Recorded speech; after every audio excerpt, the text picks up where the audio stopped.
আসসালামু আলাইকুম প্রিয় ডিফেন্স লাভার বন্ধুরা, আপনাদের সবাইকে আবারও সালাম জানাচ্ছি। আসসালামু আলাইকুম রহমতুল্লাহ। আমাদের দেশের সীমানা প্রায় 4000 কিলোমিটার, যেটা পার্শ্ববর্তী দেশের সাথে সংযুক্ত।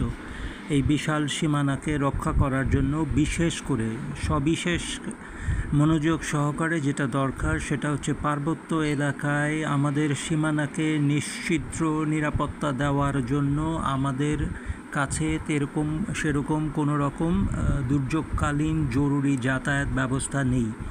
আধুনিক বিশ্বে সীমানাকে রক্ষা করার জন্য মার্কিন যুক্তরাষ্ট্রে তৈরি পোলারিস এটিভি ভেসেল বহুদিন যাবৎ ব্যবহৃত হয়ে আসছে। আমাদের সামরিক বাহিনীর কাছেও কিছু মাত্র পোলারিস এটিভি ভেসেল রয়ে গেছে, কিন্তু বর্তমান অবস্থা পরিপ্রেক্ষিতে বাংলাদেশ সেনাবাহিনীর কাছে 4000-এরও বেশি পোলারিস এটিভি ভেসেল থাকা দরকার।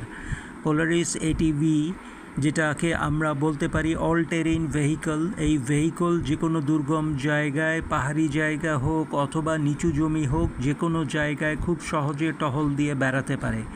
এছাড়া প্রতিটি পোলারিস এটিভিতে যদি আমরা একটি ইগলা এস এবং একটি আলকোটান বা কর্সার ATGM ব্যবহার করতে পারি, তাহলে সীমান্ত প্রতিরক্ষার জন্য তা অত্যন্ত কার্যকরী ভূমিকা পালন করবে। We humbly request to the DGDP to buy at least 4000 Polaris ATV along with Igla S manpads and Alcotan or Corsair ATGMs, which will bolster our defense line very much. সালাম সবাইকে, বাংলাদেশের জন্য দোয়া করবেন। আসসালামু আলাইকুম ওয়া রাহমাতুল্লাহ।